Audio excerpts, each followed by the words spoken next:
Já tem gente da oposição pedindo para que as pessoas não vão às ruas para evitar confusão, e o presidente Jair Bolsonaro pediu para que os seus apoiadores não vão às ruas para evitar confusão. Se todos esses pedidos forem atendidos, teremos 100% de isolamento nesse fim de semana, Andreasa. Bom dia.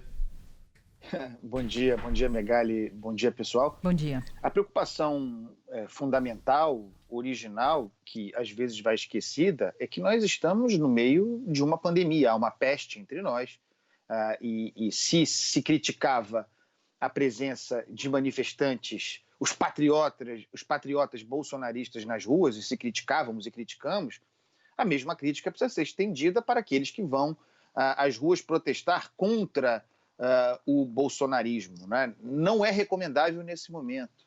Ainda, com todos os dados defasados que temos, ainda há uma curva ascendente de contágio e a ser complementada pelo fato de que em muitas cidades brasileiras não há oferta de leito, não há lugar para que os doentes sejam tratados. Então, esse é um componente importante. Sobre a disputa política dos movimentos de rua, é muito curioso, temos falado sobre isso aqui, observar a apreensão do lado do governo Jair Bolsonaro.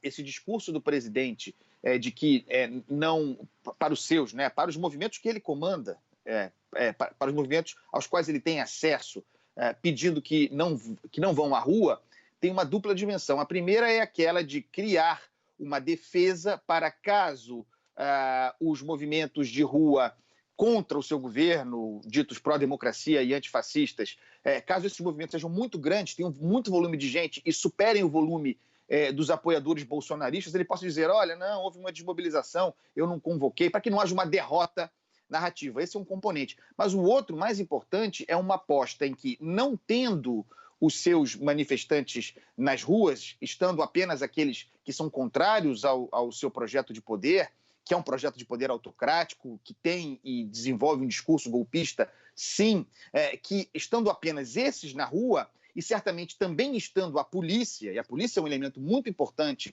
nessa equação, que haja conflito, que haja confronto, que haja confusão, que haja baderna, que haja quebra-quebra, o que seria muito facilmente instrumentalizado pelo discurso bolsonarista de ordem, né? A ordem é um gatilho muito importante para fazer com que as pessoas, aquelas que estão de saco cheio, e são muitas, de Jair Bolsonaro, mas que votaram em Jair Bolsonaro, para que elas se lembrem de por que votaram no sujeito em 2018.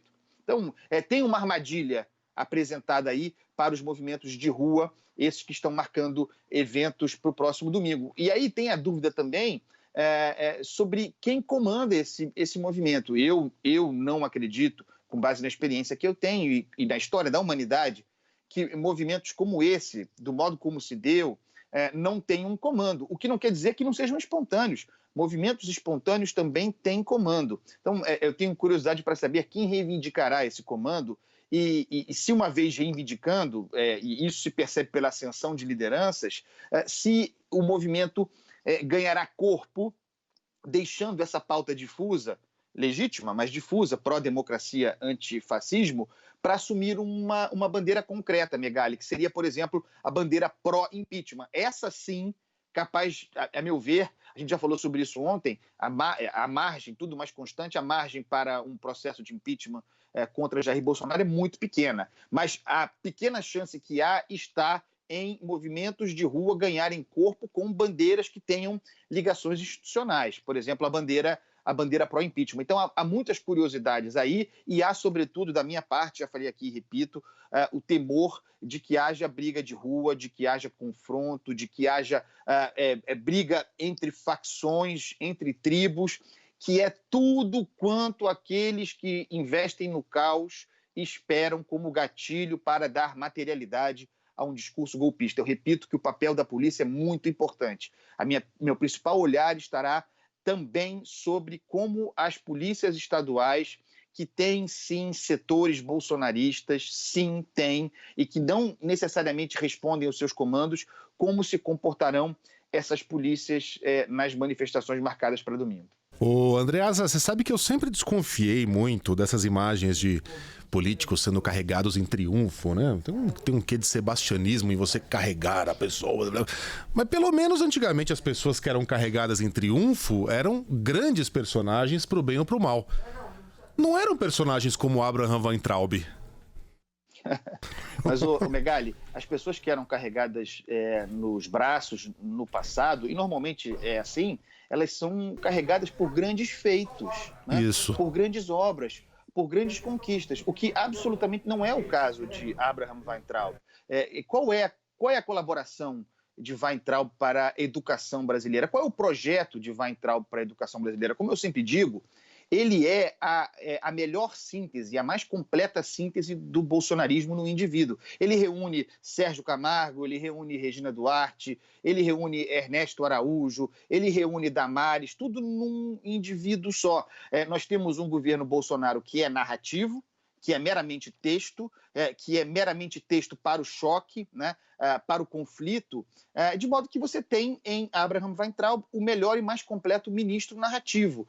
Então, é natural que entre os bolsonaristas ele cresça. Eu já ouvi da boca de Eduardo Bolsonaro que vê com bons olhos, por exemplo, para o desespero de vocês aí em São Paulo, uma candidatura de Weintraub a governador de São Paulo.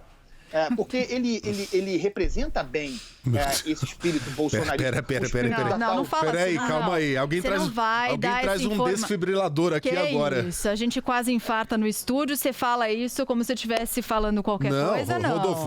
Rodolfo não. Ô, Andreasa, você primeiro tem que falar assim, olha, o estado de São Paulo subiu no telhado. Isso, o estado caiu. Aí depois você vem com essa. Você não pode soltar isso assim, como se nada. Vocês têm alguma dúvida de que ele seria competitivo numa eleição a governador de São Paulo, considerando esse espírito do tempo que está aí? Seria sim. Vamos lembrar da reunião de 22 de abril, né? A participação do Weintraub naquela reunião é muito, muito importante.